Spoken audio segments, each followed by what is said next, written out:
I was watching the game with some neighbor friends that came over to watch the game, and he's a Georgia Tech and an Alabama fan. And what? Hold on. What? I know. Don't get me started. Don't get me started. What? Okay, Yeah. sorry. Hold on. Okay, I had to gather myself. Okay, continue. Welcome to My God Podcast. I'm Jim Wood. In this episode, John Powell and I review Georgia's 30-13 win over Kentucky. As always, remember to check out store.mygodapodcast.com to see our latest merch. And you can follow us on social media at My God Podcast. Finally, if you like what you hear, please subscribe, rate, 5 stars obviously, and review the show. If you leave us a review, you just might hear it on an upcoming episode. Now, let's join the conversation in progress.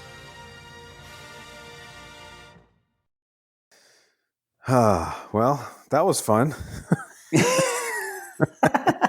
I don't know that there are many football games that I've ever been a part of, or football like seasons that I've been a part of, where a 20 plus point victory felt like a loss at the end. And I mean, I wouldn't say it felt like a loss, but the Fair. emotions were high. Emotions were high. On the field, in the stands, it seemed as well from watching on TV, certainly in the text thread and on Twitter. And in the Wood household, we were debating about, Stoops calling timeout to score, right? So I feel like we just need to start with that. Is that where we can start with that? Yeah, might as well. Because I was just saying, there's a little low rent. What are you doing calling timeout, to score with 7 seconds or whatever. And, Kim's point was you never give up, they're coaching college kids, and as part of it, it could be like a lesson of never giving up. And what I thought of later was the problem I take with that is he gave up. He had already given up by running an 11-minute drive down 23 points. I mean, you get the ball back in the fourth quarter and you're down, it was 30-7, and they chewed up the entire rest of the game on that drive. I mean, they ended the game for us. We didn't even have to, have the Kirby's Death March or whatever, 12 play drive to end the game. They did it. It was the Stoops. It was the Stoops Death March. Yeah, I mean, I've never seen anything like that, because at that point he had conceded the game by doing that. I mean, it was just weird. I mean, whatever. I just thought, whatever.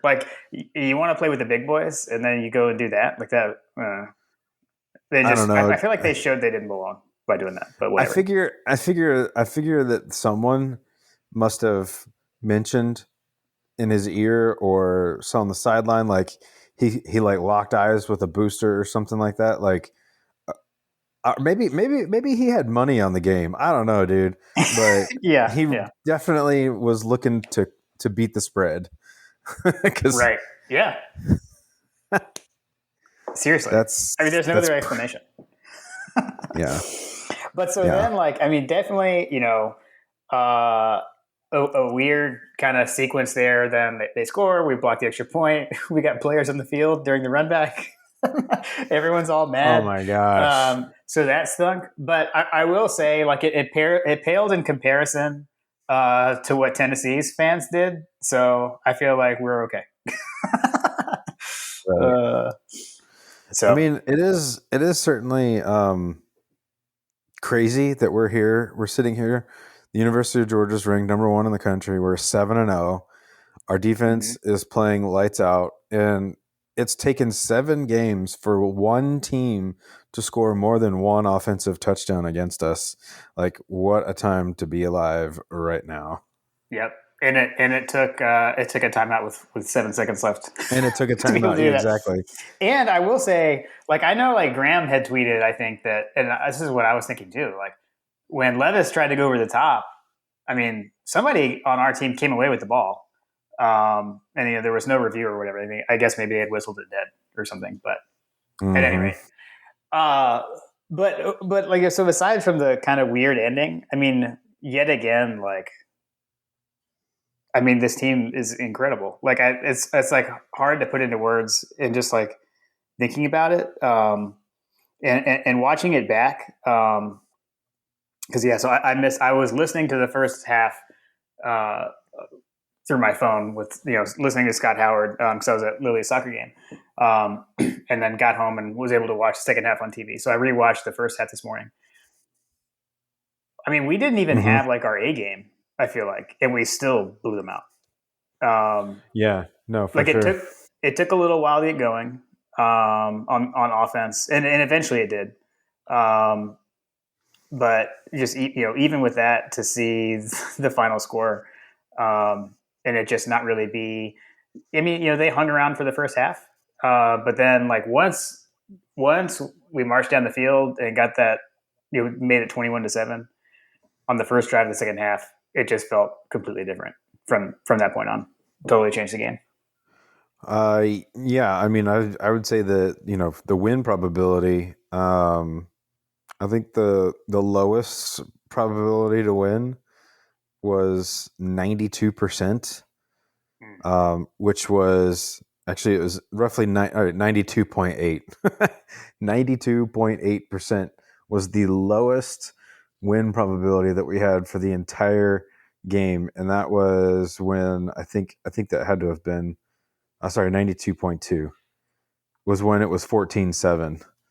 Okay. Um, that was in the second quarter, I think. Yeah, it was almost Mm-hmm. halftime basically. But like you said, once we went up once we went up 21, the win probability goes to 97% and basically is 100% from that point forward.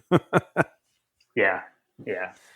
um, yeah, man, it was fun watching it. I like you said, I think that we definitely did not bring our A game. There were several players that I think did bring their A game. N'Kobe Dean, Jalen Carter, Mm-hmm. our man Jordan Davis. The defense on the defensive side. Those were guys that I felt like definitely were consistent. Um, the other thing that's consistent that we've seen all year long is the inability for the officials to throw a holding penalty against the offense that we're playing. It's So unbelievable. I Yeah. mean, seriously, the announcers, Gary Danielson. I know everybody is a punching bag for all of Georgia fans, but even Gary Danielson, there was a series early in the first quarter when uh, Jordan Davis, he broke through, and there was literally a guy holding him back as Yeah. he was trying to get to the quarterback, and they didn't throw a flag, and that happened all day long. Yeah. It's just mind boggling to me how we don't ever get flag. There's no flags for offensive holding. I feel like Jalen Carter is a frequent recipient of said holding. I feel like he gets held the most, and it doesn't get called. Um, Hmm. but of course, they call it on us. And I'm not saying that Schaefer didn't hold on with the would-be Bowers touchdown. I mean, he did, but I saw way more egregious holds than that one in the game. Um, Hmm. yeah, I'm and watching. it, I'm watching a replay right now, and Devonte Wyatt. Literally, there's someone that's pulling his jersey in front of the referee, and it was on a long first down. It would have been a sack. Like, it would have totally changed the series here. They yeah, probably don't even get they probably don't even get to 14-7 without holding that keeps the drives alive, because had they called holding, it would have been third down, or it would have been second and long, and instead of second and short.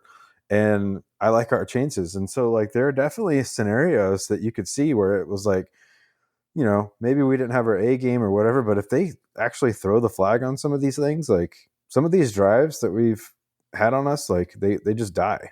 yeah. Well, and I think the defense did have its A game. I guess the off things were more on the offense, and then also like I'm going to chalk it up to the wind, the swirling winds that we're blowing.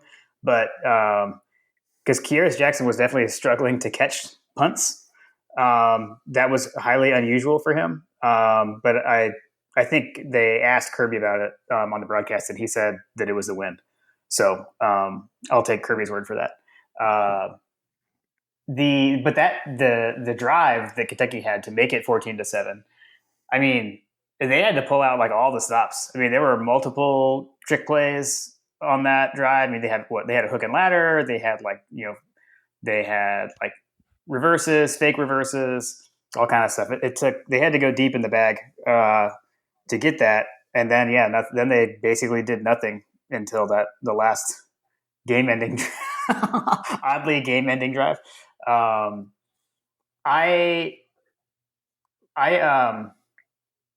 was looking at the stats just as we were getting started. It was interesting to see, Wan'Dale Robinson is their big playmaking receiver, and he got 12 catches, but for only 39 yards. I mean, I think to me that right there just shows you what our defense did. I mean, they did nothing. They had no big plays, no explosive plays really. Everything was dink and dunk, small. The defense was able to keep it in front of them pretty much. Yeah, no, yeah, it was definitely impressive. It was interesting, I was expecting to have some interceptions, but didn't see any of that. So yeah, I'm curious, because with how they play, where have all their turnovers been coming from? Because we talked about that, right? That they're like -8 in turnover margin. right. They seem pretty fundamentally sound. I don't know. So I don't know. Maybe they just usually fumble or something, and they did it against us.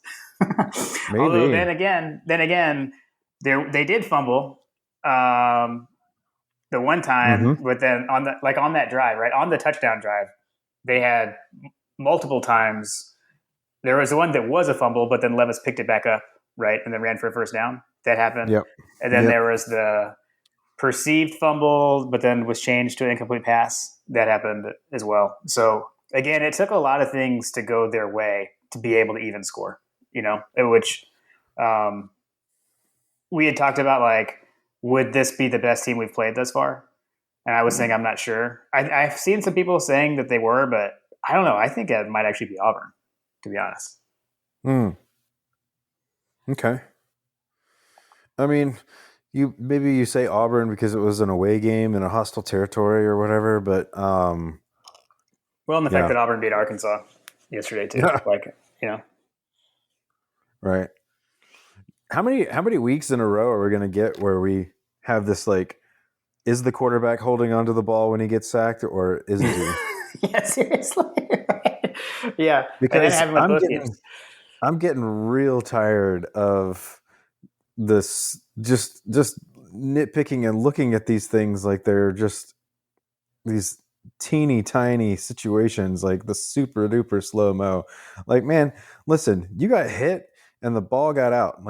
Your arm happened to be going forward because your body is falling forward. Yeah, I will say I'm so over it. It is a fumble all day long.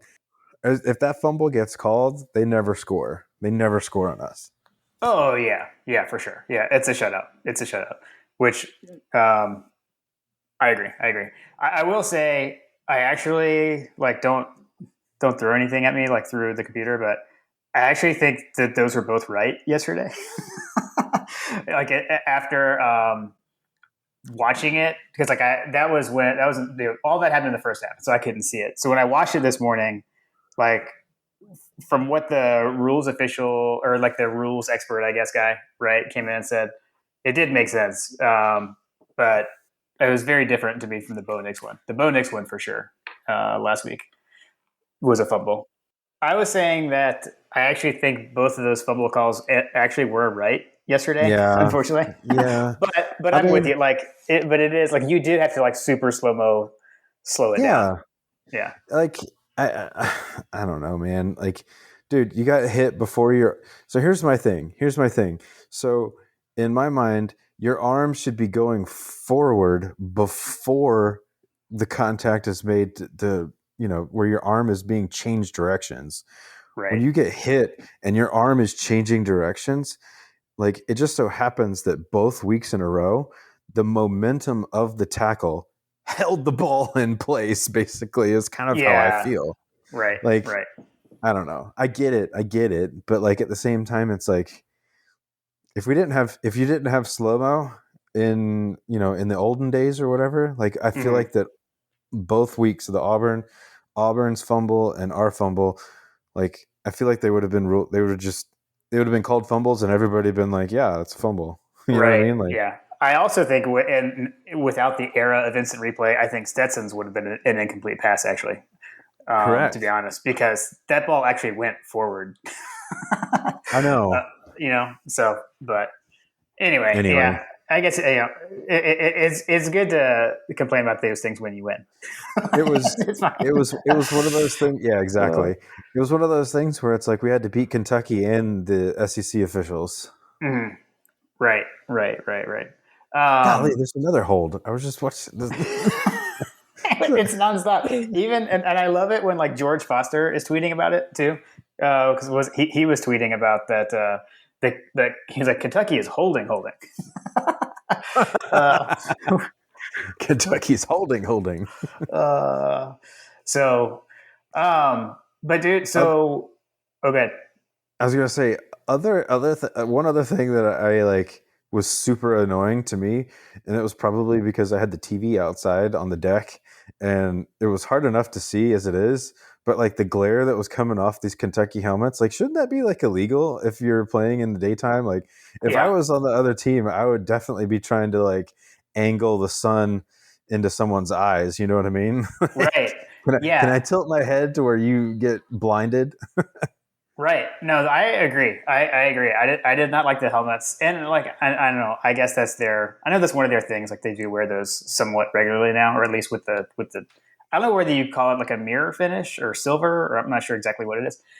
But, and then like the logo, like the UK decal on it was just white. Like it was weird. Like, I don't know. To me, that's a Kentucky blue, and there was blue accents on their uniform, but there was no blue on the helmet. I just thought that was kind of weird. Um, Yeah.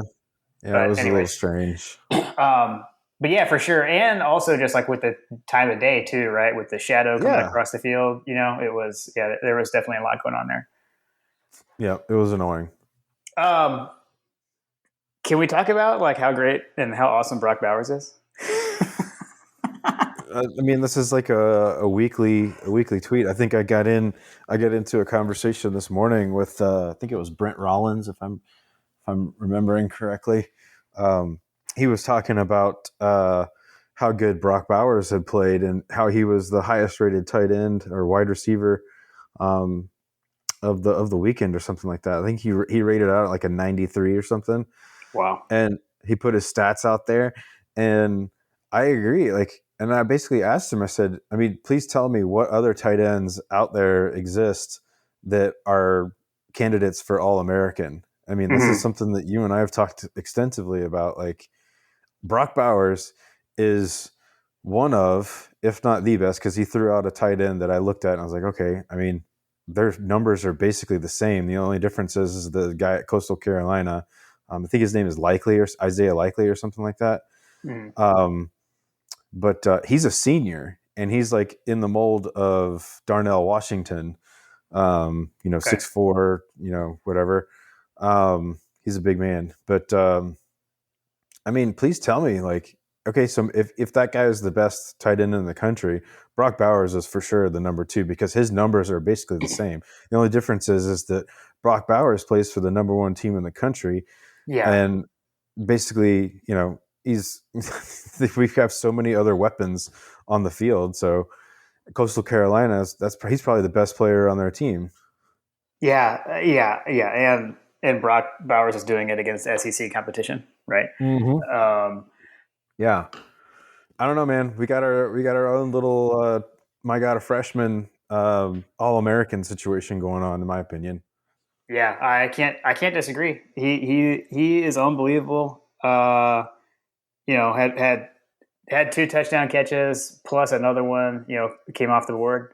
Um, although I guess Mm-hmm. he still ended up scoring the touchdown on that drive. right? On the one that got waved off. Um, Yep. Yep.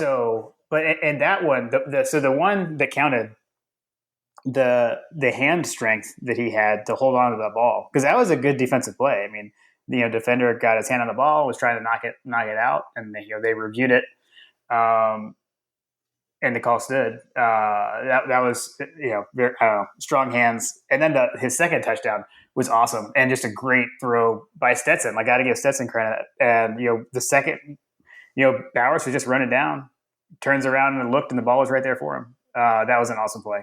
Mm-hmm. It is still just mind-boggling the amount of people that we're missing, yet the offense is still doing this. I mean, Yeah. think back before the season started, if we were, to say, if I told you that we're going to have JT Daniels miss multiple starts, we're going to have Blaylock wouldn't be back yet, Rosemary-Jacksaint would be back out again. We already knew we didn't have Pickens, all that stuff. To think that, one, I don't think either of us would have thought we'd be undefeated, and certainly we wouldn't think the offense would be performing like this. It's pretty special. It's pretty cool. It's cool to see all these guys step up. For sure.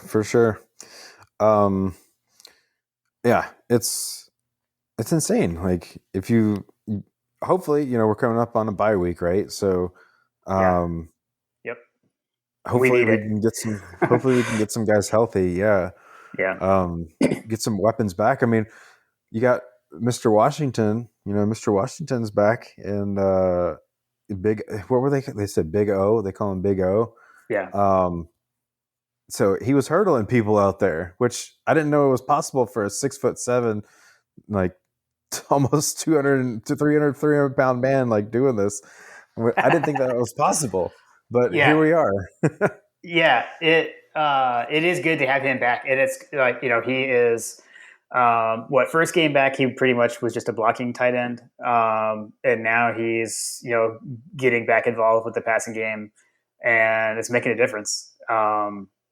It's just someone else you've got to respect, and I think that opens these things back up for Brock, right? Too, because he had Brock, his numbers had dipped a little bit the last couple of weeks. And then just blew up this week. Also, there were several plays where Brock Bowers and Ladd McConkey were on the same side of the field, and their routes very much worked off of each other.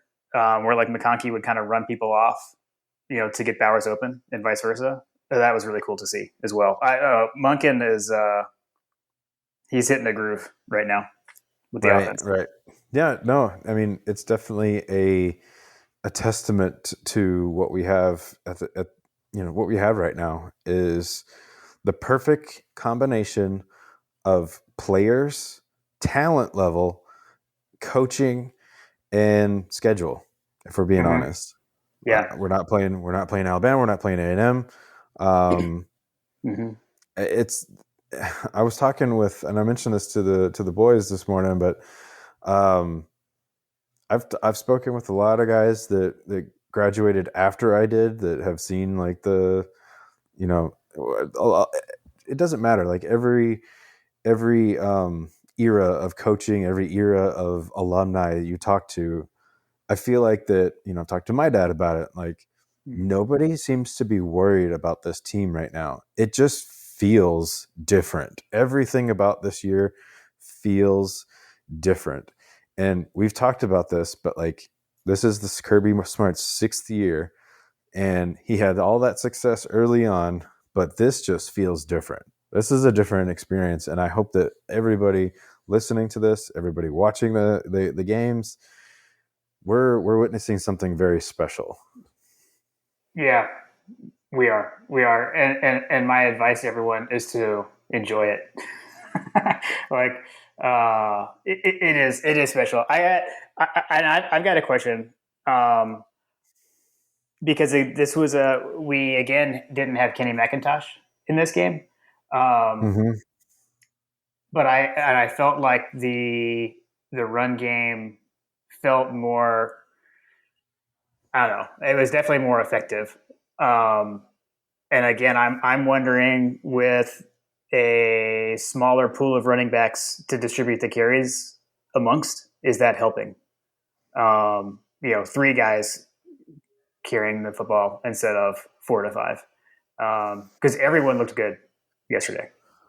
Yeah, I mean, we rushed for 166 yards, Yep. which I believe is slightly under our season average. But if we were to rush for 200, I think our season average is 200, but I may be off on that. But either way, it felt like we were doing pretty well running the ball. Nothing like, I mean, Kendall Milton, he was averaging 8 yards a carry.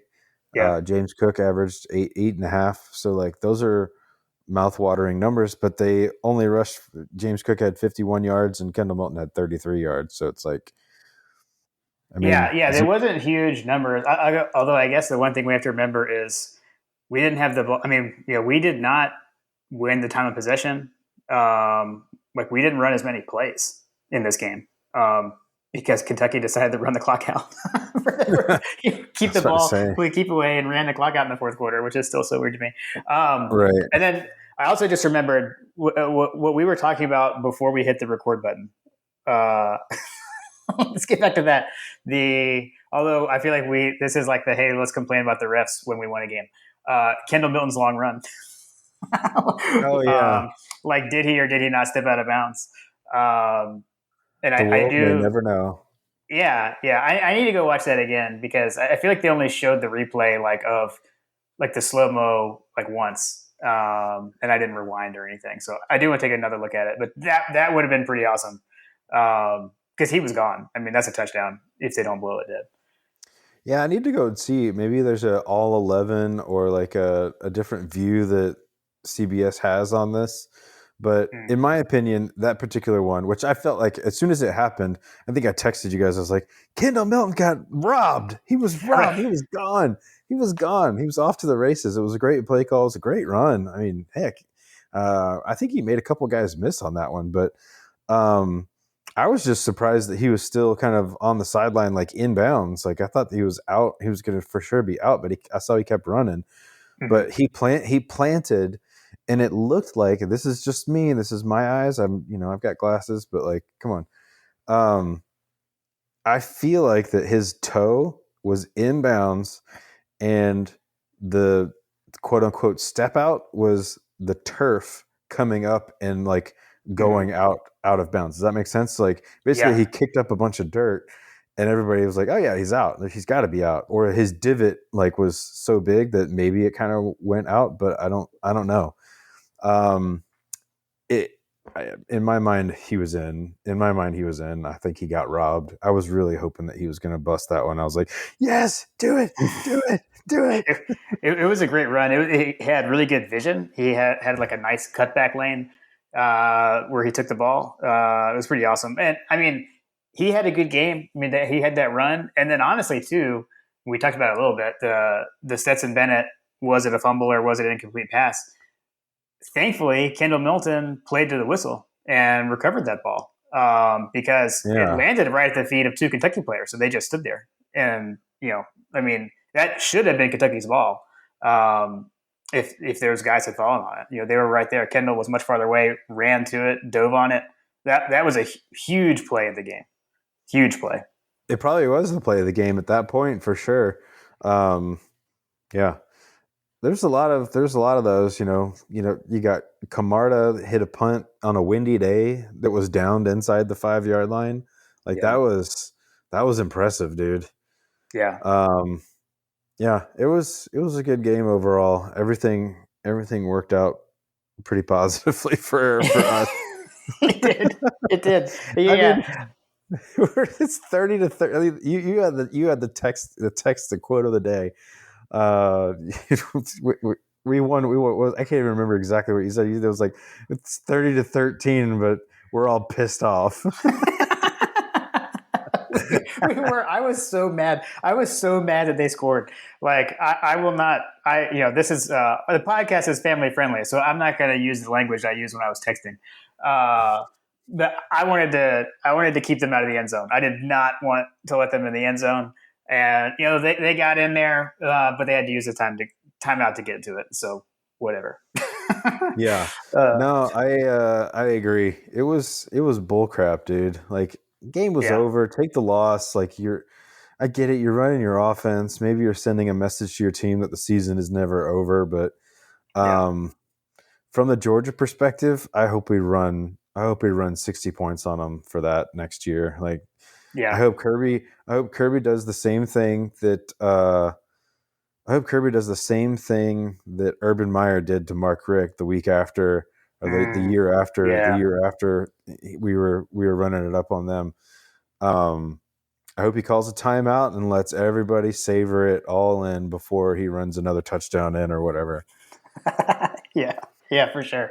I And mean, as I we think saw I with think he Vanderbilt this legit. year, Kirby remembers. Kirby doesn't forget. So Yeah, seriously. I mean, maybe Mark Stoops had money on the game too, because that touchdown ruined a lot of a lot oh, of a lot of there bets. there were many tweets that said clearly Stoops had Kentucky in the points. Which reminds me, let's quickly revisit our predictions. We weren't too bad on the scores. So we both took Okay. the over. We both took the over, which was wrong. Yeah, It actually hit the under. it Um, was it was a little bit into the first quarter when I was like, "Yep, should have took the under." yeah. And then for the score predictions, you had 36-9, and I had 37-13, and it was 30-13. So fairly close.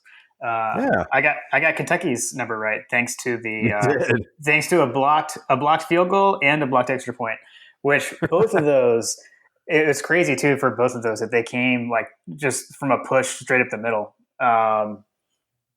Both of them, they just came through clean. It was impressive. You're talking about their two touchdowns? No. I'm talking about the two blocks. Like so, the blocked Oh field yeah. goal, the blocked field goal. It was like Wyatt and Jordan Davis were both there. Hmm. It was awesome. We almost had a block punt early in the game too. Like we Yeah, like came really close to blocking a punt. I think it was their first punt, and I think it Yeah, was Dan Jackson again. I don't know if he did the same delayed blitz kind of thing like he did against Arkansas, but he was right yeah. there. I know. Isn't Dan Jackson playing more now because of an injury? Right. Yeah. Because he's playing. I mean, he played the whole game at safety because Christopher Smith Chris. did not play in this game. Yeah, Okay. I really hope that we get him back because they're on Kentucky's first touchdown. Kirby was going in on Dan Jackson because the tight end that slipped out. Um, he basically slipped by Dan Jackson and he was wide yeah, open. yeah. Kirby I was think laying into him. It was like a busted. That was a busted play. it was. I think he got sucked in on the. There was multiple play actions. I think they faked a run and an end around, Hmm.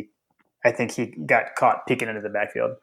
Um, yeah, I mean, yeah, so we mentioned right needing the bye week. So would love to get Chris Smith back. Unfortunately, it sounds like we won't get.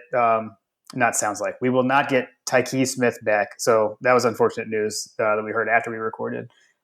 He tore his ACL and is out for the season. So I don't know if we'll ever see Tyke suit up for Georgia or not. We'll see if he comes back for next year. But hopefully, best wishes for him.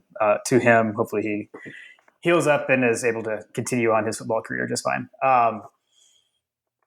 Yeah, but yeah, need Chris Smith back. Need a lot of guys back. So the bye week will be. I don't know. It's a good time, obviously, heading into Florida game or Florida, is because there are currently 3 L's in Florida. Um, We are on Florida watch, and Dan Mullen. Uh, sorry, I'm kind of scatterbrained. The one other defensive play I wanted to call out, something I think we were texting about this morning too, was the N'Kobe Dean Oh my uh, gosh. touchdown saving play where they ran a screen pass out to the left and N'Kobe Dean like ran through three blockers and tackled the guy. Mm-hmm. Unbelievable. I mean, he's playing out of his mind. He is playing out of his mind. I mean, he Isn't has he really though? taken it up a notch this year. he's playing like Roquan, but he He doesn't have is. Roquan's numbers, and he Yeah. also doesn't have Roquan's attention. So Hmm. like, Yeah. I don't know, man. Like he definitely has been playing crazy game. Oh, they just showed Kendall Milton's run again. Um, but yeah, Uh, Nakobe Dean is the quarterback. We've talked about him. He's the quarterback of the offense. Sorry, of the defense. yeah. Um, and they whatever 17 calls we run and good or bad or whatever. He like the thing is that he identified that play almost immediately and was Yeah. there. He was in the middle of three blockers before they even realized they needed to block him. Right. Right. Because I saw there was one guy. There was one guy that was like turning around, like, "Wait, what? Who's that guy?" uh, yeah, man. They're uh, Quay Walker also, I think, had a really good game. I mean, I don't know, He was everybody on the defense did, but those he guys was our really stood leading out to me. tackler. Yeah, he was all over the place. Um, and it's cool. It's cool, man. It's cool to see these guys who have been here, and they're all like 5-star guys, right? But that like you think about Channing Tindall, Adam Anderson specifically, right? Like they kind of we saw some flashes from both of them as freshmen, um, and now that they're you know playing so much and on the field so much, it's really cool to see. I don't know get to see those guys shine after waiting their turn. It's pretty cool to see all those guys. I don't know, man. It gets back to the special thing. I think so much of it, like I know it's like cliche and everything, but so much about it is just this stuff is about leadership and team chemistry and stuff, and I think that's playing a big part here, right? I mean, all these guys that they've been here for a while, and they're stepping up. They're taking advantage of their opportunity. Yeah, it's nice to have depth, and it's nice to have all of the depth seemingly coming together and producing. Yeah, Even the guys that weren't really the quote unquote star recruits or whatever that are coming up through. We said it in the past, but this whole mantra of Kirby can't develop is just effectively dead. yeah, it's dead. It's dead. Um, I mean, how about Stetson, man? 14 of 20 for 250 yards, 3 touchdowns. I, The kid threw for 70% passing. Where yeah, and he lit them up. The number 2 defense of the country, he just lit them up. yeah, and we got to see him. I don't know, show off his legs again on that one zone read where he kept the ball, and went around the Mm-hmm. right edge. I mean, he does not look like the same guy as last year, and it was pretty cool too. Again, kudos to the CBS broadcast. The opening early in the game when they were talking about that, talked about Stetson growing up a Georgia fan and showing all the pictures of him as a little kid in his Georgia That gear, was cool. and then showing some of the highs, but then also some of the lows of last season. And then, that just talking about Kirby knew he needed to keep him ready. We might need him, and we haven't needed him. And he stepped up to the challenge. It's really cool, man. It really is cool. And again, I will not stand for any Stetson slander anymore. Yes, the mailman has arrived and delivered. And Um, the guy is running down the field shooting guns with his hands after the last touchdown pass. And I love the fact that like the podcast account, Twitter account, started getting tagged with requests to turn that into a GIF. That was pretty awesome. So, and we obliged. We were able to oblige. Absolutely. Which Um, I'm scrolling through my phone to figure out I'm trying to remember who tagged us, who requested the GIF. It was Jay Rake and Steeler fan 706. That's who it was. Ethan David. So they requested the GIF and we made it. So thanks guys. yeah, I mean, what else can we say? What else can we say? I wish that one of us was at the game, but based on the pictures, the Yeah. experience was beautiful. I mean, I know you're up in Charlotte, but the weather here in Atlanta was, was fantastic. I can only assume that it was a little bit warmer, I think maybe, but the weather was fantastic. It looked like up in Athens as well, but started out the morning was kind of dreary and it was raining a little bit here, but Hmm. man, it turned into an absolutely gorgeous day. Yeah, I am curious on like the sound level, like like how loud it was. I want to hear like a Arkansas game to Kentucky game, loudness comparison. I'm not sure that I've heard that definitively. We'll have to ask some folks that were there. I'll ask my dad. Hmm. Hmm. um, but yeah, and apparently they did. Apparently the wave happened during the game again, so that's interesting. Yeah, I don't know. I don't have it. I don't have much else to say about it. I mean, we took care of business and we did what Georgia does to everyone so far this year. So it was pretty awesome. Yeah, there's definitely some opportunities for us to get better and get healthier.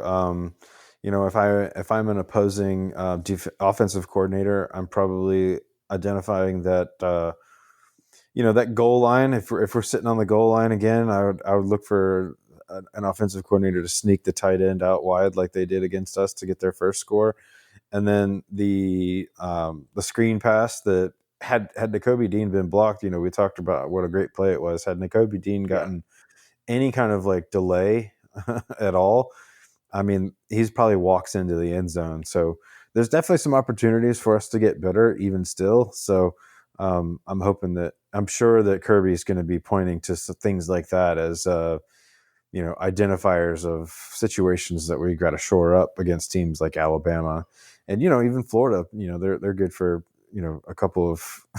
I think they're going to be good for a little bit, but not much if I'm being honest. So Yeah. looking Yeah. forward looking forward to the world's largest outdoor cocktail party and what they've got in store for us.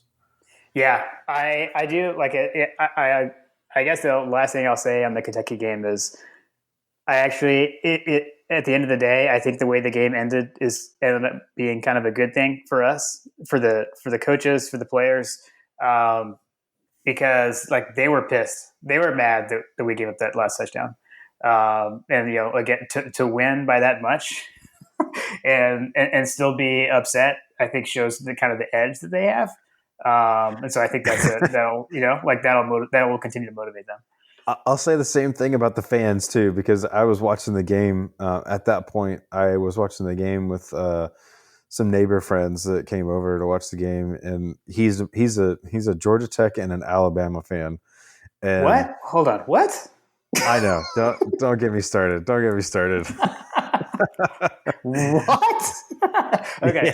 sorry. Hold on. Okay, I had to gather myself. Okay, continue. So even he was saying, he was like, dude, why are you so upset? Y'all are up by like 3 touchdowns. I was like, because I don't want him to score. I want to grind them in the dirt. I can't imagine uh, what that same sentiment must feel if you're an actual player oh my playing the gosh, yeah. downs. Right. So Right. yeah, I can totally sympathize. But that's the kind of mentality that you've come to expect now. Yeah. So it's awesome. Yeah. I don't know. Yeah. I guess that's about it. And then just I guess I kind of macro on the season. I mean, we're in the driver's seat. I mean, period. We're in the driver's seat, and Correct me if I'm wrong, but if we win against Florida, we clinch the East, right? uh, well, I don't think so. Not technically, no. Technically, no, because we could lose and there's too many games left. Because with Kentucky only having one loss. But we'll have the Because head to. But we would have the head to head. How many yeah, we games would left? have to. Well, we would. So okay, mathematically, no, but Okay. if we were to, if we like, we would have to beat Florida and then lose two conference games, right? So like Hmm. mathematically, it wouldn't be clinched yet. Mm-hmm. Does that make sense? Yeah. So basically, we would have to lose to Missouri and Tennessee. Right. And or Florida, right? Yeah. So we could clinch the East. The earliest we could clinch the East would be November 6th, unless Kentucky also. If Kentucky Loses. loses the day They've we got they've then got Mississippi they've got Mississippi State coming up. Looks like they got a bye weekend too. they do have a bye. Um, Yeah. so you got Mississippi State for Kentucky, then they play Tennessee, and So then I they guess got technically, Vanderbilt. so I guess mathematically, it is possible to clinch the East on October 30th if we beat Florida and Kentucky loses to Mississippi State. I think that would have to happen. I think that's right. Right. Okay. Just beat everybody. Just beat everybody.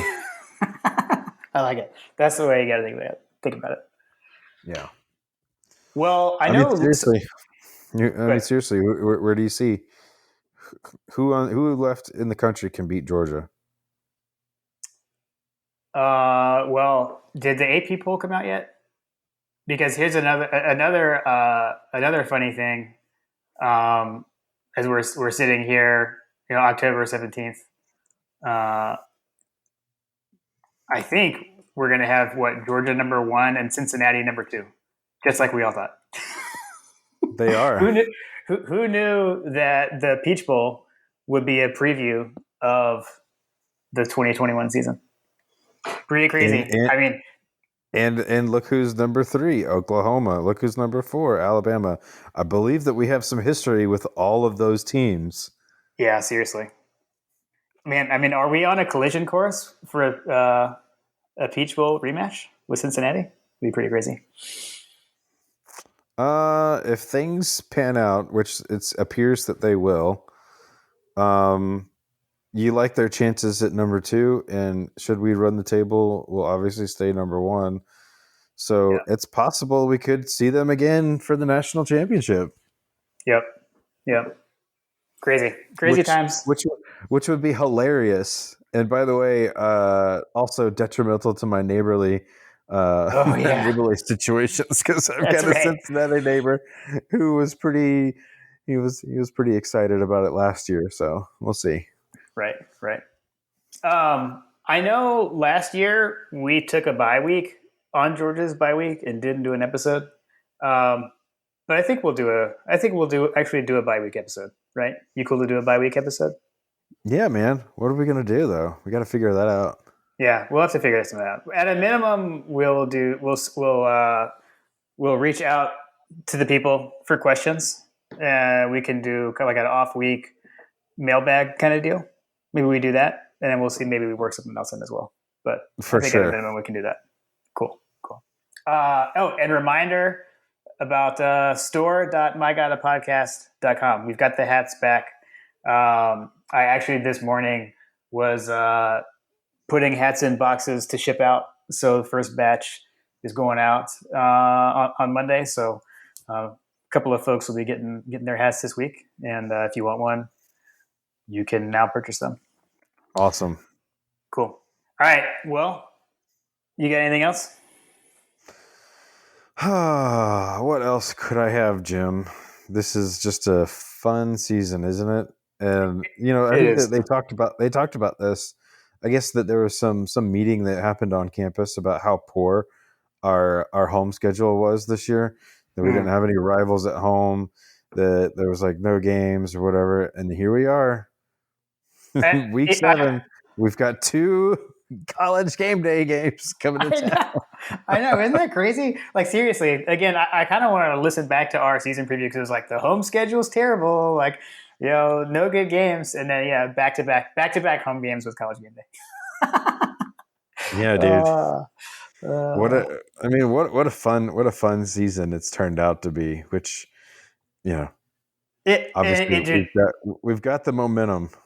It is fun. I mean, like I am really enjoying this ride, and because I know a lot of people were like, just that talked about how fun 2017 was, right? With the kind of unexpectedness of it, and that it could never be that fun again. But I don't know, man. This is fun because and it's a lot of it. I think has to do with the emerging storylines, and like the new faces, and then old faces playing better, right? I mean, I don't know. To me, like Hmm. Stetson, McConkey, and Bowers is awesome, and also like to see guys like Zamir White.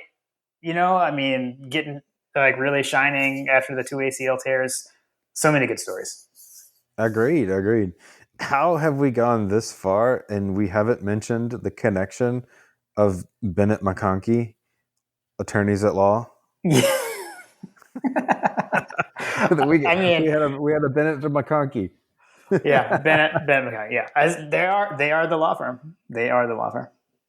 Uh, so what else? Anything else?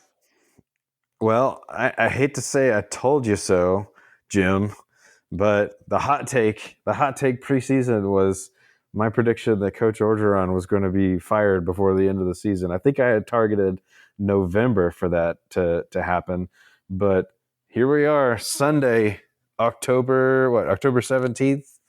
Yep. Coach O is effectively fired as head coach of the LSU Tigers, which weirdly they're letting him stay on, which I find very, very strange. But whatever. The guy's going to make his entire buyout, $17 million. They're going to pay him to basically be the next Gene Chizik to win a national championship and within a couple of years get fired after several seasons of ineptitude. But yeah, this is my victory lap, Jim. I'm taking my victory lap it, for my hot take prediction coming true. it is victory lap worthy, and I got to give you even take it back further. I mean, you predicted that again. I know we've talked about this before, but you predicted that in episode 1 of My God a Podcast. Did I really? You didn't have like the timetable like the preseason this year. You said it was going to happen this year, but yeah, Okay. in our season preview, episode 1 last year, you said that you said that Coach O was going to be the next Gene Chizik. That was what you said. So throwing it way back, it has now come to fruition.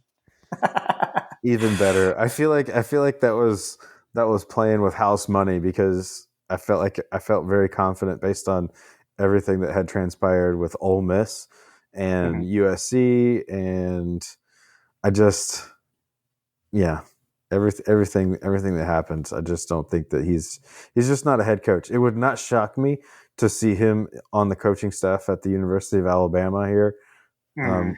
Yeah. soon. Yep. And even conversely, I would not be upset if he was a defensive coach at the University of Georgia. So, guy is a good defensive mind. He's a great recruiter too. Yeah. Yeah.